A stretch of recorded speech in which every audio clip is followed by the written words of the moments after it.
আগামীর বাংলাদেশ হবে স্মার্ট বাংলাদেশ। কি বাংলাদেশ? স্মার্ট বাংলাদেশ হবে। অমনি স্টেজ ভেঙে গেল, স্মার্ট বাংলাদেশ আর হলো না। আমরা সোনার বাংলায় শান্তি পাই নাই, সবুজ বাংলায় শান্তি পাই নাই, নতুন বাংলায় শান্তি পাই নাই, ডিজিটাল বাংলায় শান্তি পাই নাই, স্মার্ট বাংলায় শান্তি পাই নাই। এখন আমাদের সিদ্ধান্ত নিতে হবে, আগামীর বাংলাদেশ আর সোনার বাংলা, নতুন বাংলা, ডিজিটাল বাংলা, স্মার্ট বাংলা, কোনো বাংলা চাই না। আগামীর বাংলা হবে কোরআনের বাংলা। রাজি কারা কারা দেখতে চায়? আমরা স্পষ্ট করে বলে দিতে চাই, এই বাংলাদেশে দাদার প্রেসক্রিপশনে আর দেশ চলবে। আমরা রক্ত দিয়ে দেশ এনেছি, আমাদের রক্ত ঝরেছে, আমাদের রক্তে রঞ্জিত হয়েছে। এই বাংলাদেশ স্বাধীন করেছে তাওহীদি জনতা, বাংলাদেশের জন্য, স্বাধীনতার জন্য যারা এই রক্ত দিয়েছে। সেই বাংলাদেশে আমার দাদা বাবুদের প্রেসক্রিপশন চলবে না, বরং দাদা বাবুদের প্রেসক্রিপশনে যারা চালাইতে চাইবে তাদেরকেই দাদার দেশে পাঠিয়ে দেয়া হবে। এমপিরা সব কোথায় গেল?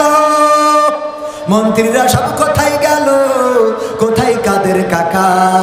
তাদের সারা দেশটা এখন লাগে ফাঁকা ফাঁকা। পালাবো না, প্রয়োজন হলে ফখরুলের বাসায় গিয়ে উঠবো, দরকার হইলে ইশাক সরকারকে বলবো। পালাবে না, পালাবে না, যাই না তবু দেখা। পালাবে না, পালাবে না, যাই না তবু দেখা। তাদের সারা দেশটা এখন লাগে ফাঁকা ফাঁকা, ওদের সারা দেশটা এখন লাগে ফাঁকা ফাঁকা। আইন মন্ত্রী আটকে গেল আইনেরই ফাঁকে, দাড়ি সারা দরবেশের ভণ্ড ভণ্ড লাগে। আইন মন্ত্রী আটকে গেল আইনেরই ফাঁকে, দাড়ি সারা দরবেশের ভণ্ড ভণ্ড লাগে।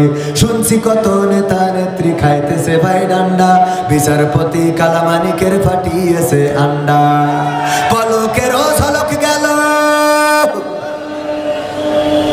সেদিন বলতেছে স্টারলিং খাইছে পলক ভাই, কই আপনারা পাচ্ছেন? পলকেরও ঝলক গেল, থামিয়ে নেটের চাকা। তাদের সারা দেশটা এখন লাগে ফাঁকা ফাঁকা। কিসের জন্যে? মেধার শক্তি ভালো, স্মৃতি শক্তি ভালো। দ্বিতীয়টা তেমন সাব্বা, দ্বিতীয়টা মনে করতে পারতেছি, দ্বিতীয়টা মনে করতে পারতে। তো স্মৃতি শক্তি ভালো তাই পুরস্কার পেয়েছে একটা, আর দ্বিতীয়টা মনে নেই, তাইলে কত ভালো স্মৃতি শক্তি। মুসলমানদের অবস্থা এত আন্তরিক, কোরআনের জন্য খুব অ্যালার্ট, জীবন দেব, রক্ত দেব, শহীদ হব। একটুখানি বাঁশি মারলেই শেষ, সব মনোযোগ শেষ। ইমাম সাহেব আজকেও আমরা মাগরিবের নামাজে দেখলাম, নামাজের মধ্যেও চোখ গেছে, মনে করেন না যে চোখের সামনে পড়ি। ইমাম সাহেব সামি আল্লাহু লিমান হামিদা বলে দাঁড়াচ্ছেন, ওখানে একটু গ্যাপটা, ডিস্টেন্সটা লম্বা করে দিয়েছেন, এর মধ্যে সিজদায় যে বসে থাকছে, ডাইরেক্ট সিজদায় যেই বসে থাকছে। মানে ইমামের আগে, মানে ওর পড়ায় এত রানিং, এত অভ্যাস হয়ে গেছে, ইমাম বলার আগে ও মেরে যাচ্ছে। এরকম আছে না? নেই? আবার নামাজে দাঁড়ায় তো রে বাবা তার আগুনে টাইলসটা ভালোই হয়ে গেছে, এটা টিকটিকি পোকা ধরতেছে। আল্লাহ নামাজ পারে না তো, নামাজ শেখে নাই তো। সূরা ফাতিহা পড়তে বললে অধিকাংশ মানুষ সূরা ফাতিহাটাই জানে না, সূরার পরে কোন সূরা মিলাইতে হবে জানে না, তাশাহুদ পারে না। আত্তাহিয়াতু ধরে দেখেছি 100 জনে 90 জনের আত্তাহিয়াতু হয় না, 100 জনে 90 জন। বাংলাদেশে খুঁজে দেখেন। আমি একেবারে দায়িত্ব নিয়ে বলছি, কারণ আমি যাচাই করি, আমি একটা ভিডিও বানাই, মানুষকে প্রশ্ন করি। আগেই বলেছি, উজুর ফরজ জানে না, নামাজের আরকান আহকাম জানে না। এইগুলো থেকে আমরা আমাদেরকে পরিবর্ধন করা দরকার আছে না নাই? পরিমার্জন করা দরকার, আমরা নিজেদেরকে গুছিয়ে নেওয়া দরকার। নামাজের আরকান আহকাম জানি না, উজুর ফরজ জানি না। বিয়ে করেছে 5টা সন্তানের বাবা, কইলাম গোসলের ফরজ বলেন তো, কয় এটা আবার কি জিনিস? কলাম তা বিয়ে শাদী করেছেন না? কয় 5টা সন্তান। কলাম তা গোসল ফরজ হয় না? কয় তা কি জানি, তাও জানে না। তা বললাম বাচ্চা কাছে কি হাওয়াই হইল নাকি? আছে না নাই? ওগো আমার ভাইরা, যদি বলি কোরআনের জন্য জীবন দেবেন কারা কারা, অমনি হাত উঁচু করবে সব।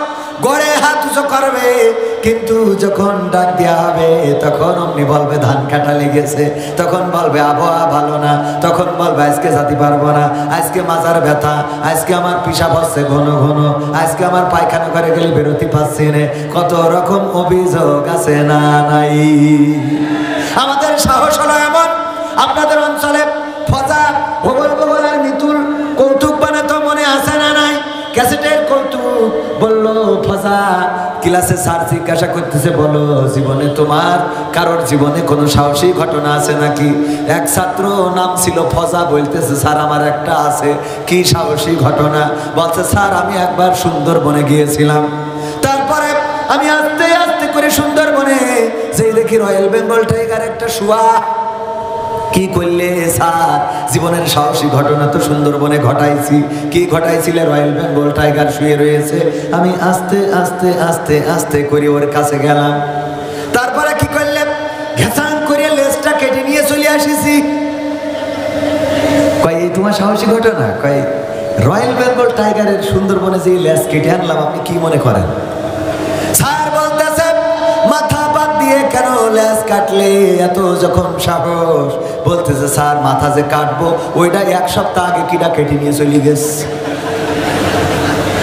এক সপ্তাহ আগে কিডা কেটে নিয়ে গেছে, তাই আস্তে আস্তে আস্তে আস্তে যে পিছন থেকে ঘেঁচাং করে লেজটা কেটেছে। যদি মাথাটা থাকতো বাড়ি আসলে বউ বলতো লুঙ্গিটা কোন জায়গায় খুলে রেখে আসি চাও। ঠিক না বেঠে? আমাদের সাহস হলো এমন। কয়েকদিন আগে খুলনায় বসুন্দিয়ায়, খুলনা রোডে বসুন্দিয়ায় মাহফিল, ঝড় উঠবে। একটু বললাম ভাইরা ঝড় উঠুক, টর্নেডো হোক, আমফান হোক, আজকে না হয় বৃষ্টিতে ভেজবো, কোরআনের জন্যে আল্লাহর জন্যে রাজি কারা কারা হাত উঁচু করেন? একেবারে গোষ্ঠী মানে ওখানে এখানে হাত উঁচু করেছে, ওখানে হাত উঁচু করালাম, সবাই হাত উঁচু করেছে। হাত উঁচু করাও শেষ, অগ্নি দমকা ঝড় শুরু, স্টেজের খুঁটি ভেঙে আমার ঘাড়ে পড়ছে। অগ্নিম সুরতারা আমার আগে উঠে দৌড়, আমার আগে উঠে পুরো স্টেজ ভেঙে পড়ছে, আমার পরে উড়া তো। ও আমার ভাইয়েরা, এমন যদি হয় এমন করা যাবে না। আলোচনায় ফিরে আসি, মনে আছে কোথায় রেখেছিলাম?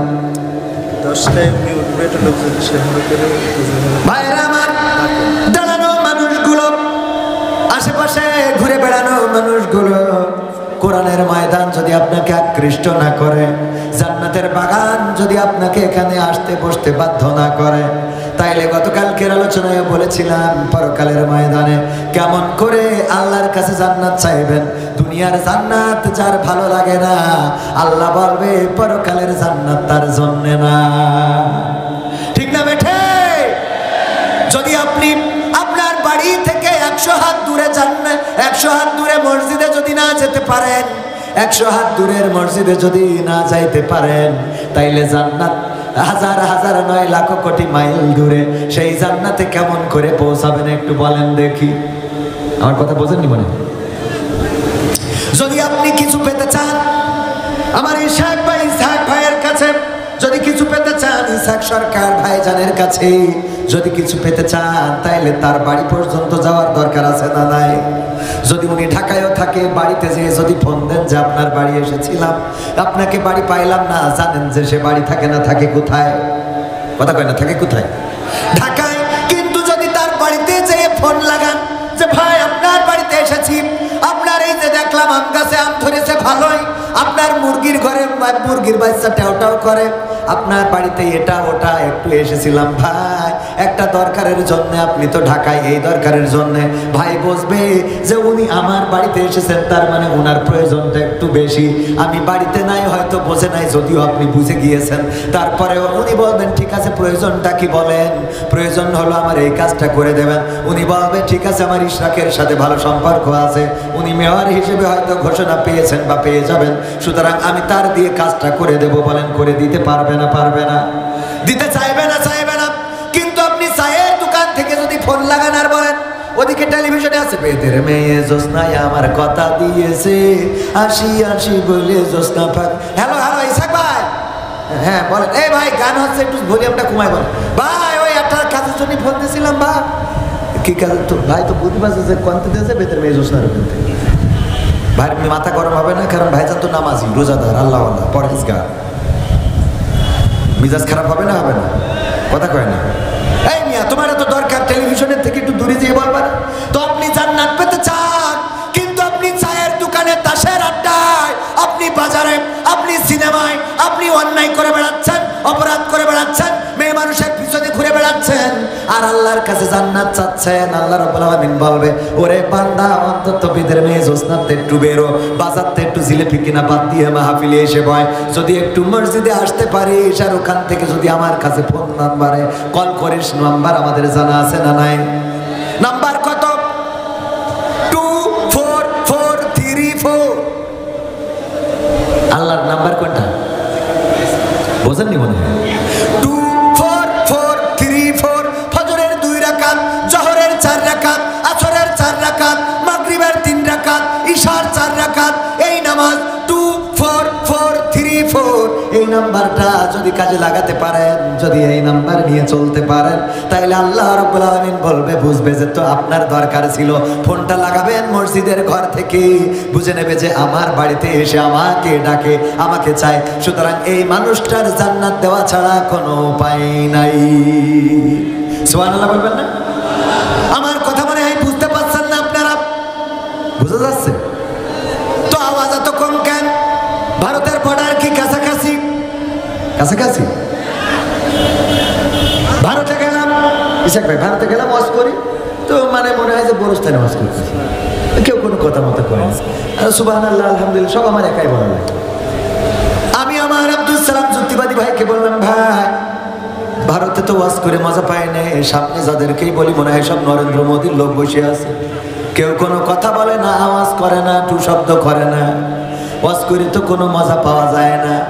আমার আব্দুল সালাম যুক্তিবাদী ভাই বলল, ভারতের মুসলমানদের চিন্তা চেতনা হলো বাংলাদেশতে টাকা খরচ করে হুজুর আনিছি, তা আমরা কথা বলবো কেন? বুঝলি?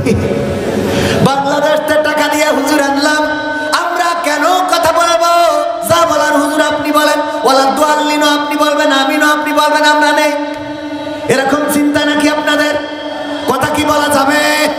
আমার দাঁড়ানো যুবকেরা, আজকালকের ছেলেরা বই নিয়ে আর বসে না, ও বাবা মোবাইলে সার্চ করিয়া পড়ে।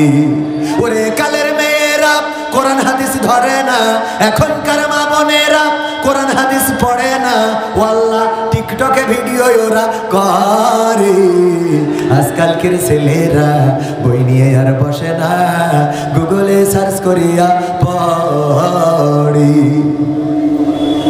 আগের সময় প্রেম করিলে আমার ইসাক বলতো, ইসাক ভাই বলতো পাইছো কি, এখন বলে সব করিয়া বাবু তুমি খাইছো কি? বাবু তোমাকে খাইয়াছ সোনা, আরে কলিজার পুতুলি আমার। আছে না নাই? বুড়ো বয়সে হেলে বাবু তুমি সাবধানে বাইক চালাবা, তা না হলে বললো কারেন্টের খুঁটিতে মেরে হয় পাতালে নাই হাসপাতালে যাবা বাবু। ঠিক না ভাই? ঠিক। সার্চ করিয়া গুগলে সার্চ করিয়া পড়ি, আর নতুন করে হয়েছে চালু এখন আবার কন্টেন্ট, পরিচয় করাই দেখি এই আমার গার্লফ্রেন্ড। আছে না নাই? আগে যদি প্রেম করতো আর চিঠি দিয়েছে কোন বাচ্চার হাতে, বাচ্চা যে এসে নায়িকার কাছে না দিয়ে নায়িকার মার হাতে চিঠিটা ধরাই দিয়েছে, এই খবর যখন নায়কের কাছে গেছে, নায়ক তখন মেহেরপুর ছেড়ে ঢাকা গার্মেন্টসে গেছে কাজ করতে। লজ্জায় আগের সময় মানে চিঠি লিখে ধরা খালি, তাই না? আমাদের সময় এটা চিঠি লিখে আই লাভ ইউ, তোমার ছাড়া বাঁচবো না, হ্যাঁ তোমার নাম লিখি গাছ কেটে কেটে, এইসব লিখে তারপরে কি চিঠিটা পাঠাই দেওয়া হয়তো, ছোট বাচ্চাদের হাতে দিয়েছে, সেই মেয়ের কাছে না দিয়ে মেয়ের মার কাছে দিয়ে ফেলেছে। এই লজ্জায় অনেক যুবক এলাকা ছেড়ে দিয়েছে, গ্রাম ছেড়েছে, চলে গিয়েছে দূরে, ঢাকা শহরে গার্মেন্টসে কাজ করেছে, যে আমার চিঠিটা ধরা খেয়েছে। কত লজ্জাজনক কাজ। আমি প্রেমের জন্য প্রেমপত্র লিখেছিলাম, আর এখনকার সময় মডার্ন হয়ে গেছে। যদি জিজ্ঞেস করা হয় ভাই বিয়ে করলেন কবে, বাইকের পিছনে, ভাবি আসসালামু আলাইকুম ভাবি আপনার কবে বিয়ে করেছে? দেখেন দোস্ত আমারে দাওয়াত দেয় নাই। দোস্ত হাতে থাবা দিয়ে বলে আরে বাবা আমি এখনো বিয়ে করি নাই, তাইলে পিছনে ডাকি ডাকো, আরে বাবা আমার গার্লফ্রেন্ড, মানে গর্বের সাথে বলে, প্রাউড ফিল করে। আছে না নাই? আমার গার্লফ্রেন্ড জিএফ, আর মেয়েরা বলে আমার বিএফ। মা আম্মা 3 বছর ধরে আমি এই গাঁজাখোরের সাথে লাইন মারতেছি। আছে না নাই? যত লাইন করে মেয়েরা সব গাঁজাখোর। মাজার দিকে তাকানোর কায়দা নেই, ফেন্সি ডাইল মারে, দাঁতের দিকে তাকানোর কায়দা নেই, মুখ দিয়ে যখন কথা বলে মনে হয় সুসো পুড়াই খেয়ে এসেছে। এদের সাথে লাইন মারে। আর ভালো ভালো আমার ইশাক ভাই যখন বিয়ে করবে মেয়ে খুঁজে পায় না, সব বুকে সব খারাপ ছেলেগুলোর সাথে লাইন মারা সারা, ভালো ছেলেগুলো মেয়ে পায় না, এই গাঞ্জুটেদের সাথে লাইন করে। ও আমার মা বোনেরা, এই কাজগুলো কি করা যাবে নাকি? কথা কয় না, করা কি যাবে? আমার বাপ পাশে দাঁড়ানো যুবকেরা, কলিজার টুকরা যুবক, তোমাদের ব্যাপারে নবী সাল্লাল্লাহু আলাইহি সাল্লাম এতটাই সফট কর্নার ছিলেন, যদি কোনো যুবক যেত তাদেরকে নামাজে সামনের কাতারে জায়গা করে দিতেন, সামনের কাতারে জায়গা করে দিতেন। আর এখনকার সময় মসজিদে যদি যুবকেরা যায়, ওই যুবককে পিছনে যেতে হয় মুরব্বীদের সামনে দেওয়ার জন্য। বলেন ঠিক কিনা? যুবকদের ব্যাপারে আল্লাহ নবী এতটাই সফট কর্নার ছিলেন, যদি কোনো মজলিসে আল্লাহ রাসূল সাল্লাল্লাহু আলাইহি সাল্লাম কথা বলতেন, ওই সময় যদি কোনো জায়গা না থাকতো, কোনো যুবক এসে যদি দাঁড়িয়ে যেত, আল্লাহ রাসূল সাল্লাল্লাহু আলাইহি সাল্লাম নিজের গায়ের চাদরটা খুলে দলা করে ওই যুবকদের দিকে ছেড়ে দিতেন, এই নাও আমার গায়ের চাদরটা বিছাও এবং সেখানে বসে পড়ো। আল্লাহর নবীর জামানায় ওই যুবকেরা চাদরটা বুকের মধ্যে জড়িয়ে নিতেন আর বলতেন, রাসূলের এই চাদরে আমরা বসবো এমন সক্ষমতা কি আমাদের আছে? রাসূলের চাদর কোনোদিন আমাদের পায়ের নিচে যেতে পারে না, বরং রাসূলের চাদরের অবস্থান আমাদের বুকের মাঝে। দাঁড়িয়ে দাঁড়িয়ে রাসূলের কথাগুলো শুনতেন। ওগো আমার যুবকেরা, আজকে এখানে দাঁড়িয়ে শুনলেও শোনেন, বসে শুনলেও শোনেন। কোরআনের মজলিসের আদব হলো বসা। আল্লাহ রাসূল নিজের চাদর ছেড়ে দিয়েছেন, বসতে বলেছেন কোরআনের মাহফিলের জন্য। দাঁড়ানো যুবক, আশেপাশে ঘুরে বেড়ানো যুবক, বাজারে থাকা যুবক, সবাইকে বলবো আমার মুহতারাম আমির হামজা ভাই উনি চলে আসবেন 10টার মধ্যে, এখানে আসবেন, আলোচনা করবেন। সুতরাং যা বাকি জায়গা যতটুকু আছে পূরণ করে দিয়ে মেহেরপুরবাসী প্রমাণ করে দেবে কোরআনের পক্ষে মেহেরপুরের অবস্থান আছে না নাই। আমরা এই বাংলাদেশে অনেক কিছু দেখলাম। গতকালকেও বলেছি, আমরা ইংরেজদের শাসন দেখেছি। তারা 200 বছর প্রায় আমাদের শাসন করেছে, নীল চাষ করিয়েছে, জুম চাষ করিয়েছে, হিন্দু জমিদার বানিয়েছে, মুসলমানদেরকে নির্যাতন করেছে, নিম্ন বর্ণের হিন্দুদের পরে নির্যাতনের স্টিম রোলার চালানো হয়েছে। ইংরেজরা আমাদের উপরে নির্যাতন চালালো, আমাদের শোষণ করলো, শাসন করলো। তারপরে যখন চলে গেল তখন একটা ঝামেলা করে দিয়ে গেল, আমাদের পূর্ব পাকিস্তান আর পশ্চিম পাকিস্তান বানাই দিয়ে গেল মুসলমানদের, আর হিন্দুদের জন্য হিন্দুস্তান। এইগুলো করে আমাদের দেশটারে ছোট করে দিল। তারপরে যখন আমরা পাকিস্তান পাইলাম 23টা বছর, পাকিস্তানের হানাদারেরা আমাদের উপরে নির্যাতনের স্টিম রোলার চালিয়েছে, আমাদের কাছে পণ্যের দামগুলো বেশি দামে বিক্রি করেছে। আমরা নিরঙ্কুশ বিজয় পাওয়ার পরেও আমাদের সরকারকে ক্ষমতায় বসাই নাই, এমনি ভাবে নানান ভাবে নির্যাতিত করেছে। আমাদের ভাষা নিয়ে তারা সিনিমিনি খেলেছে। এরপরে আন্দোলন হলো, 1971 যুদ্ধ হলো। সেই যুদ্ধে বাংলাদেশের দামাল ছেলেরা রাজপথে নামলো, রক্ত ঝরালো, জীবন দিল, শহীদ হলো, একটি লাল সবুজের পতাকা আনলো, বাংলাদেশের স্বাধীন মানচিত্র আনলো। 71 পরবর্তী 53 বছর পার হয়ে গেল, 54 বছর। এই 54 বছরে এই দেশে আমরা এখন পর্যন্ত শান্তি পাই নাই। কেউ বলেছে আমরা সোনার বাংলা গড়ে দেব, কেউ বলেছে সবুজ বাংলা গড়ে দেব, কেউ বলেছে সোনালী বাংলা গড়ব, কেউ বলেছে রূপালী বাংলা গড়ব, কেউ বলেছে পলিথিন মুক্ত বাংলা গড়ব, কেউ বলেছে ডিজিটাল বাংলা গড়ব, আবার কেউ বলল আগামীর বাংলাদেশ হবে স্মার্ট বাংলাদেশ। কি বাংলাদেশ? স্মার্ট বাংলাদেশ হবে। অমনি স্টেজ ভেঙে গেল, স্মার্ট বাংলাদেশ আর হলো না। আমরা সোনার বাংলায় শান্তি পাই নাই, সবুজ বাংলায় শান্তি পাই নাই, নতুন বাংলায় শান্তি পাই নাই, ডিজিটাল বাংলায় শান্তি পাই নাই, স্মার্ট বাংলায় শান্তি পাই নাই। এখন আমাদের সিদ্ধান্ত নিতে হবে, আগামীর বাংলাদেশ আর সোনার বাংলা, নতুন বাংলা, ডিজিটাল বাংলা, স্মার্ট বাংলা, কোনো বাংলা চাই না। আগামীর বাংলা হবে কোরআনের বাংলা। রাজি কারা কারা দেখতে চায়?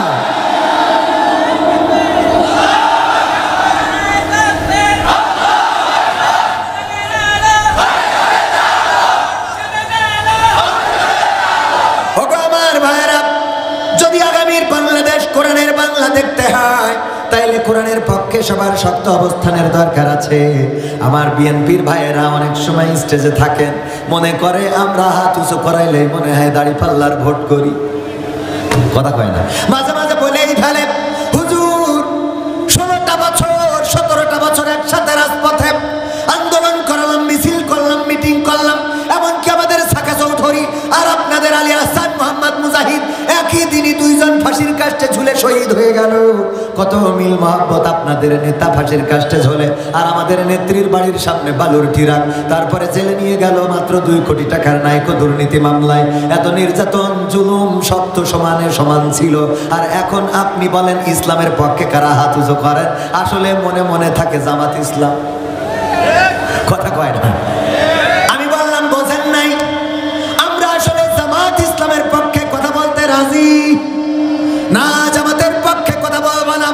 আমি বলি বাংলাদেশে যদি বাংলাদেশ আওয়ামী লীগ কোরআনের আইন কায়েম করে দিতে চায়, কোরআনের রাজ যদি কায়েম করে দিতে চায়, তাইলে সেই আওয়ামী লীগের পক্ষে থাকতে কি আপত্তি আছে নাকি? যদি বাংলাদেশের জাতীয়তাবাদী দল কোরআনের আইন বাংলার জমিনে বাস্তবায়ন করতে চায়, যদি বলে আগামীর দেশ হবে কোরআনের দেশ, আগামীর সংসদ হবে কোরআনের আইন দিয়ে, যদি কেউ জেনা করে, ধর্ষণ করে, শাস্তি হবে মৃত্যুদণ্ড, যদি কেউ হত্যা করে তার বদলে হত্যা, যদি কেউ চুরি করে হাত কেটে দেওয়া হবে, যদি কেউ ছিনতাই করে এক পাশের হাত অপর পাশের পা কেটে দেওয়া হবে, আল্লাহর আইন চালানো হবে সংসদ থেকে। বাংলাদেশ জাতীয়তাবাদী দল যদি এই সিদ্ধান্ত নেয়, তাইলে সেই বিএনপি করতে আমাদের কোনো আপত্তি আছে নাকি? কিন্তু বাংলাদেশে যদি বাংলাদেশ জামাত ইসলাম আল কোরআনের বিরুদ্ধে অবস্থান নেয়, যদি কোরআনের আইনের বিরুদ্ধে অবস্থান নেয়, যদি আল্লাহর দেওয়া রাসূলের আনিত বিধানের বিপক্ষে স্থান নেয়, তাইলে জামাতের বিপক্ষে রাজপথে নামতে আমাদের কোনো আপত্তি আছে নাকি? আমাদের কোনো আপত্তি নাই, কারণ আমরা কোনো দলের নই। আমরা শুধুমাত্র আমাদের বক্তব্য হলো আমরা কার দলের?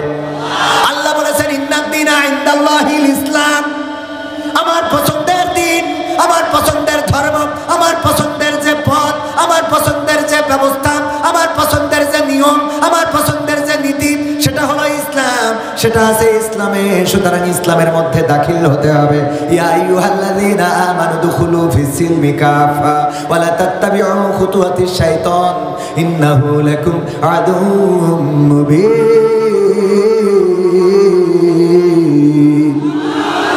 আমার আল্লাহ বললেন, ওই ইমানদারেরা, তোমরা ইসলামের মধ্যে পরিপূর্ণভাবে ঢুকে যাও, পরিপূর্ণভাবে দাখিল হয়ে যাও। তোমরা শয়তানের পদাঙ্ক অনুসরণ করো না, কারণ সে তোমাদের প্রকাশ্য দুশমন। ইসলামের মধ্যে ঢুকতে হবে পূর্ণাঙ্গভাবে। আমার খাওয়া, আমার দাওয়া, আমার চলা, আমার বলা, আমার নিয়ম, আমার নীতি, আমার আইন, আমার কানুন, আমার দেশ, আমার সংসদ, আমার বাংলাদেশ, আমার বঙ্গভবন, আমার সংসদ ভবন, সব কিছু চালাতে হবে কার নীতি দিয়ে? আল্লাহর নীতি দিয়ে। বিয়ে যখন করেছেন তখন আল্লাহর নিয়ম মেনে করেছেন, আল্লাহর রাসূলের আনিত বিধান মেনে করেছেন। তালাকও যখন দেন তখন আল্লাহর আনিত বিধান মোতাবেক দেন। তাইলে সংসদ যখন চালান তখন ডক্টর কামালের বানানো আইন দিয়ে কেন সংসদ চলবে? ঠিক না বেটা? যখন জানাজা পড়াতে হয় তখন কার নিয়ম লাগে? যখন সন্তান ভূমিষ্ঠ হয় কার নিয়ম? এক কানে আজান দেয় আর এক কানে ইকামত দেয়, কার নিয়ম? আল্লাহর দেওয়া নিয়ম, রাসূলের শেখানো নিয়ম। আজান দিলাম এক কানে, ইকামত দিলাম আর এক কানে, সব মানি আল্লাহর নিয়ম মতো। এমনকি মুসলমানিও আছে না নাই? খতনা সুন্নতে খতনাও দিই, ওগো আমার ভাইয়েরা, সব করি। অথচ এই মুসলমান হয়ে আবার যখন ডক্টর কামালের বানানো সংবিধান দিয়ে দেশ চালায়, তখন আমাদের নামটা মুসলমানের খাতায় থাকে, কথা পায় না? থাকে। আইন চলবে কার? চিল্লায় বলেন, আইন চলবে কার? আল্লাহর আইন চললে এই দেশের মানুষ শান্তি পাবে। কেমনে শান্তি পাবে? কয়েকদিন আগে ধর্ষণ বেড়ে গেল, ধর্ষণ, গণধর্ষণ, শিশু ধর্ষণ, বৃদ্ধ ধর্ষণ, মেয়ে ধর্ষণ, ছেলে ধর্ষণ। ধর্ষণের পরে ধর্ষণ বেড়েছিল না বাড়ে নাই?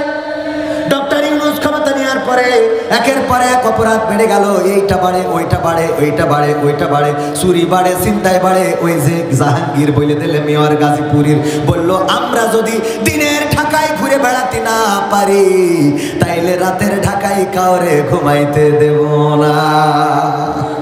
বলেছে না বলে নাই? তার মানে এইগুলো করতে কথা কয় না। ত্যাগী নেতা যারা, মানে ত্যাগ করেছে, সংসদ ভবন ছাড়তে হয়েছে, কাউন্সিল ছাড়তে, সব ত্যাগ করেছে। কি ত্যাগ করেছে? ত্যাগ করেছে। এরা বিভিন্ন ভাবে ঝামেলা শুরু করে দিল। কারণটা কি?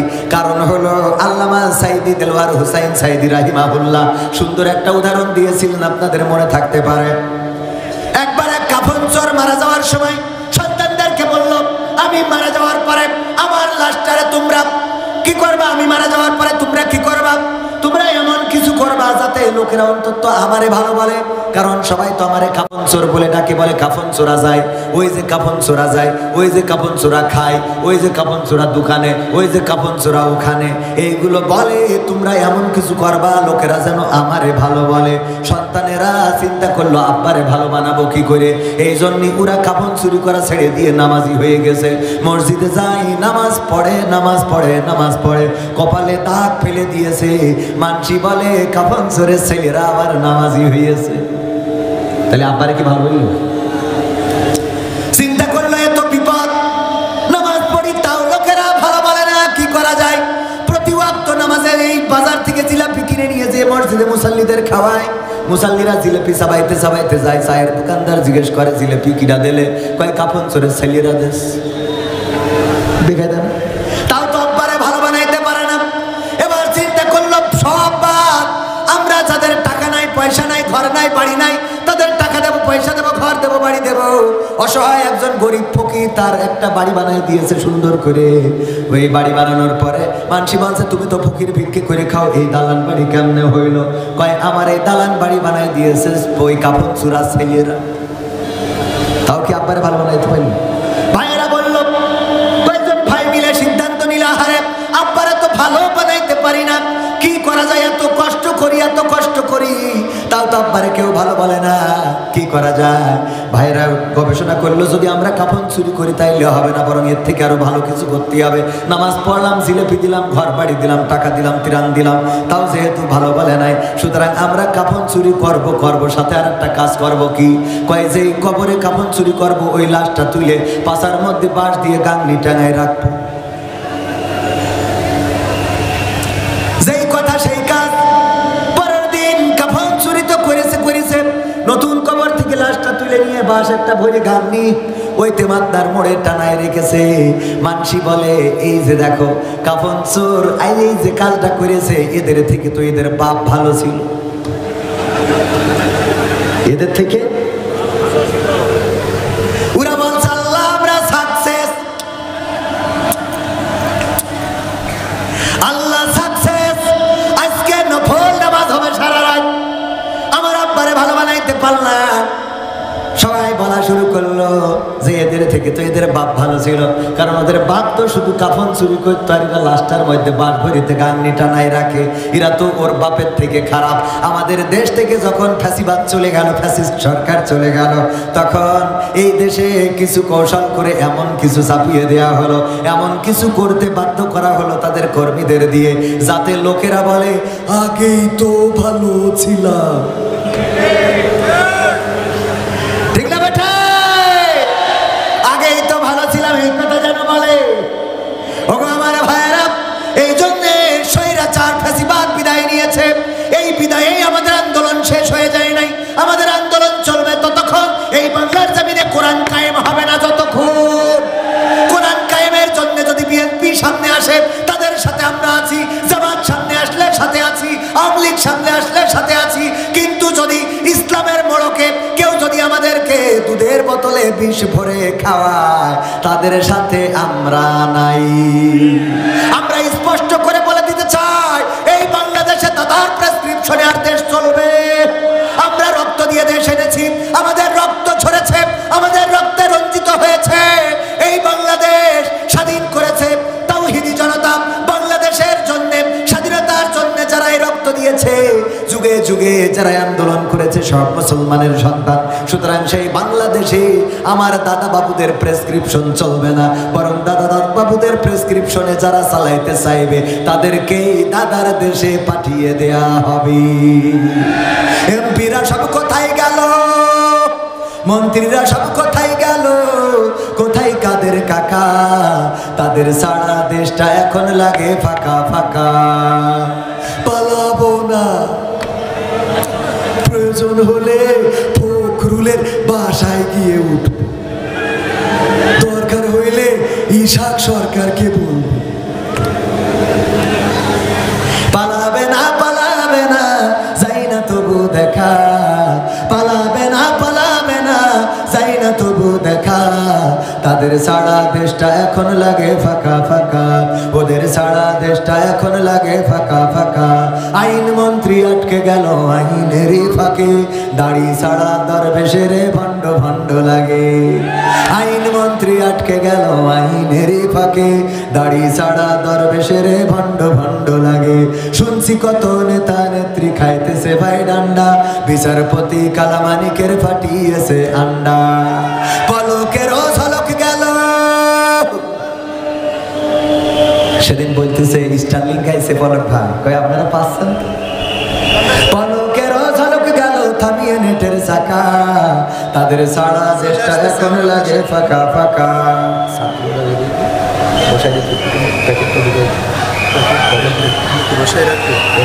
লোকজন বসে যায়, শামীম ভাই সাধারণত অপেক্ষা করা করে নেই, শামীম ভাই চলে এসছে। নারায়ে তাকবীর, প্রধান বক্তার আগমন, মাহফিলের পক্ষ থেকে, তাওহীদি জনতার পক্ষ থেকে লিল্লাহি তাকবীর, লিল্লাহি তাকবীর। হামজা ভাইয়ের আগমন, মেহেরপুরের পক্ষ থেকে, লাল গোলাপ শুভেচ্ছা, কান্নিজ উপজেলার পক্ষ থেকে, লাল গোলাপ শুভেচ্ছা, মেহেরপুরের পক্ষ থেকে লাল গোলাপ শুভেচ্ছা। লিল্লাহি তাকবীর। আল্লাহু আকবার।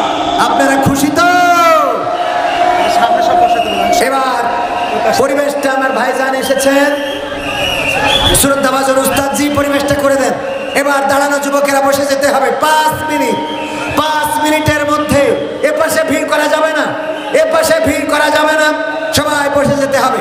ভিতরে জায়গা আছে একদম, এই মুহূর্তে এখানে বসা যাবে না, এখানে বসা যাবে না। সবাই একটু জিকির করেন, লা ইলাহা ইল্লাল্লাহ।